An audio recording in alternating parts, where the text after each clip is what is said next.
오픈하우스를 많이 해야 집이 빨리 팔릴까요? 심지어 오픈하우스를 하지 않는 에이전트는 게으르다고 하는 일이 없다고 생각하시는 셀러분들도 있습니다.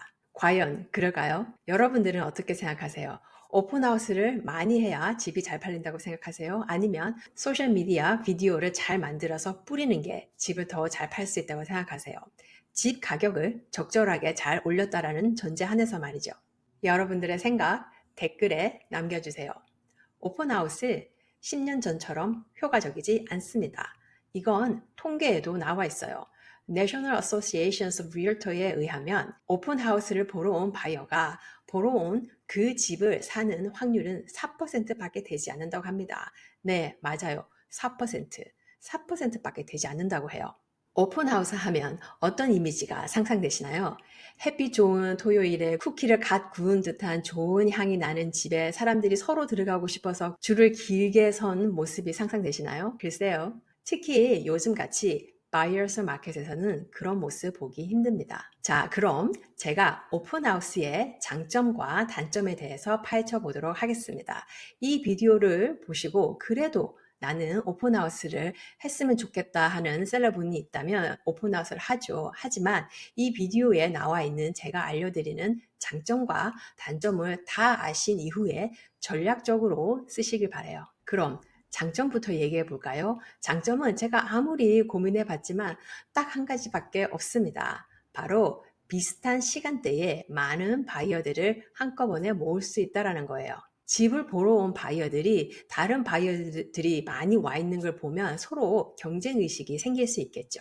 특히나 다른 바이어들이 이 집에 대해서 좋게 얘기하는 거를 귀넘어 듣게 되면 이 집이 인기 있구나. 빨리 오퍼를 넣어야 되겠다 하는 이런 경쟁 의식이 생기게 할 수 있습니다.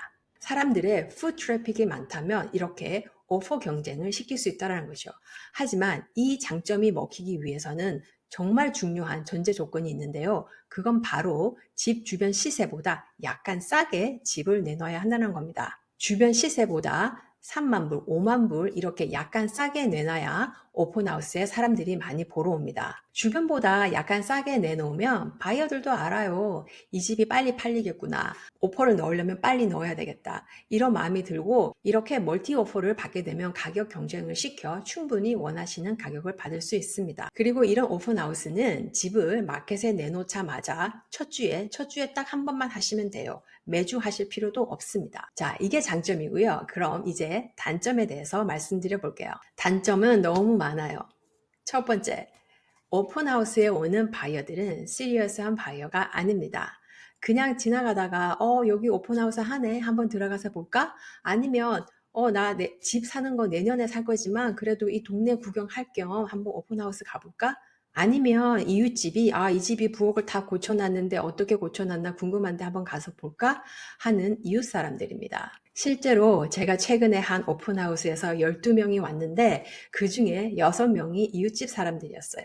이 집이 화장실을 다 바꿔놨는데 어떤 타일을 썼나, 부엌의 캐비넷을 다 바꿨는데 어떤 캐비넷을 썼나, 이쁘게 잘 해놨으면 우리 집도 이렇게 한번 바꿔볼까? 이게 궁금해서 온 사람들이었어요. 두 번째, 집 가격을 시세에 맞게 내놓지 않고 시세보다 비싸게 내놨다면 어차피 오픈하우스에 집 보러 오는 사람 없습니다. 혹시 오는 사람이 있다고 해도 아니 이 집은 벽에 금을 칠해놨나? 왜 이렇게 비싸게 내놨지? 궁금한데 한번 가보자. 이런 사람들입니다.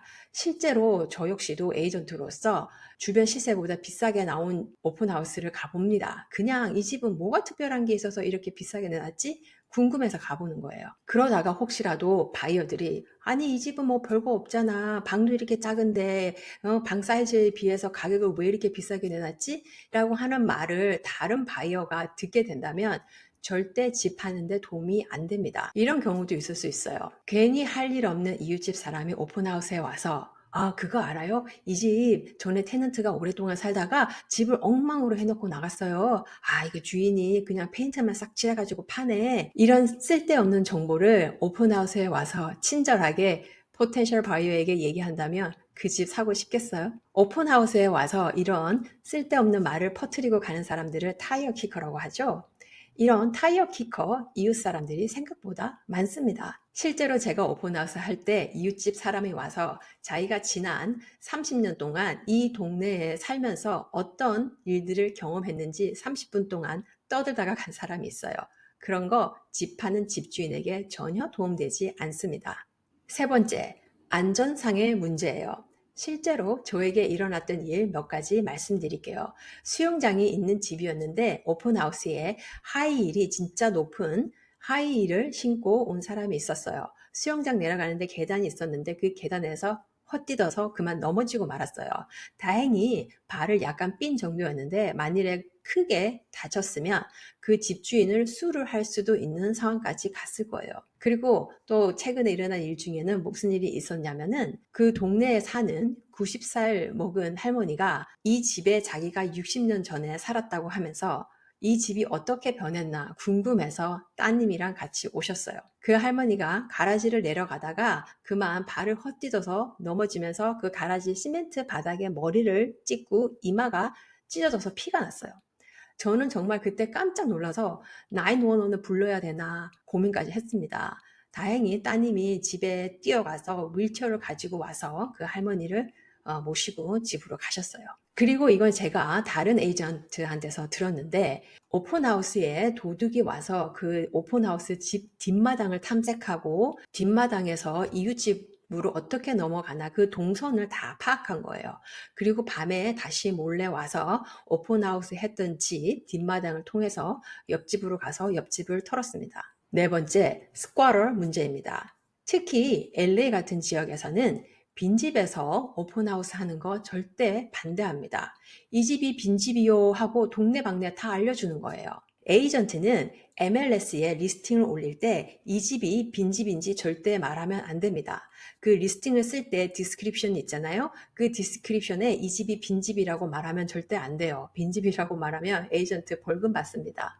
그만큼 빈집털이라든지 빈집에 와서 그냥 살아버리는 스쿼터 문제가 심각한 거예요. 하지만 오픈하우스를 하게 되면 이 집이 빈집이요 하고 동네방네 다 알려주는 거예요. 빈집이 아니라 아직 셀러가 살고 있는 집이라고 하더라도 오픈하우스를 하게 되면 이 집에 누가 들어오는지 컨트롤할 수가 없습니다. 오픈하우스에 설사 좀도둑이 들어온다고 해도 그걸 알아낼 수 있는 방법이 없어요. 다섯 번째, 그리고 사람들이 오픈하우스에 와서 볼일 보고 가는 사람들이 있습니다. 네, 오픈하우스에서 볼일 보고 가는 사람들이 있습니다. 아무리 화장실 쓰지 말라고 해도 급하면 어쩔 수 없잖아요. 행여라도 화장실을 쓴 사람이 안 좋은 냄새를 남겼다면 그 다음 사람이 집을 투어하다가 그 냄새를 맡게 된다면 그 집을 사고 싶을까요?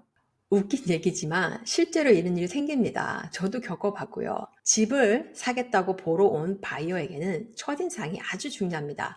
First impression이 아주 중요해요. 하지만 와서 화장실에서 벤틸레이션이 잘 안 돼서 안 좋은 냄새를 맡게 된다면 그 집을 사고 싶을까요? 여섯 번째, 오픈하우스는 셀러에게 도움이 되기보다는 에이전트에게 더 도움이 됩니다. 그 말이 무슨 말인가 할 텐데요. 오픈하우스에 이런 단점들이 많은데 그래도 왜 에이전트들이 아직 오픈하우스를 하나? 그건 바로 에이전트들이 다음 손님을 만나기 위해서죠. 에이전트는 집을 파는 사람인데 에이전트는 가게, 상점 이런 게 있는 게 아니잖아요. 바로 이 오픈하우스가 에이전트들에게는 상점입니다. 가게인 거죠. 이 가게로 들어오는 다음 손님을 만나기 위해서입니다. 예를 들어서 이웃집 사람이 이 집을 보러 왔다고 치면 이 이웃집 사람이 나중에 집을 팔 때 그 리스팅을 따내기 위해서인 거죠. 그리고 집을 보러 온 바이어 중에 에이전트가 없는 바이어라면 그 바이어가 원하는 다른 집을 찾아주기 위해서죠. 무슨 말인지 알겠죠?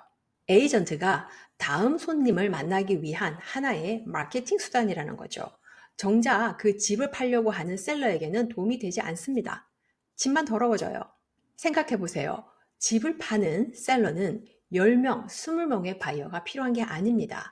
단 한 사람 퀄리파이드 된 바이어가 필요합니다. 정말로 시리어스한 바이어는 이 집이 마켓에 나오자마자 바로 첫 주에 약속을 잡고 옵니다. 설사 오픈하우스가 토요일에 한다고 해도 토요일까지 기다리지 못하고 수요일, 목요일에 어포인먼트를 잡고 그 집을 보러 와요. 이런 사람들이 진짜 집을 살 준비가 된 거예요. 셀러가 원하는 것도 이런 사람들이잖아요. 프리 어프로벌 다 받아놨고 다운 페이먼트 할 돈도 은행 계좌에 다 이미 다 있고 첫 주에 집이 나오자마자 바로 오퍼를 넣을 수 있는 모든 준비가 되어 있는 사람. 이런 사람들은 오픈아웃에 상관없이 약속을 잡고 집을 보러 와요. 아침 8시가 됐던 저녁 6시가 됐던 어포인먼트를 잡고 옵니다. 아, 오픈하우스가 다음 주이니까 다음 주까지 기다려서 봐야지? 그러지 않습니다. 셀러분들은 오픈하우스를 많이 해야 많은 사람들이 집을 보러 온다고 생각하는데 그렇지가 않습니다. 오히려 제가 이 비디오에서 말씀드린 단점과 리스크가 더 많습니다. 그럼에도 불구하고 오픈하우스를 하길 원하는 셀러분이 있다면 오픈하우스를 하죠. 거기다가 저는 소셜미디어 마케팅까지 같이 합니다. 요즘은 베이비 부모가 집을 팔고 젠지가 집을 많이 삽니다. 젠지는 소셜미디어에 아주 익숙한 세대예요. 그래서 저는 소셜미디어 마케팅에 전력을 다하고 있고 그래서 여러분도 저를 이렇게 유튜브에서 만나고 계시잖아요. 요즘은 소셜미디어에 모든 아이볼이 집중하고 있어요. 소셜미디어가 새로운 오픈하우스입니다. 젠지들은 하우스 헌팅을 온라인에서 시작하고 있어요.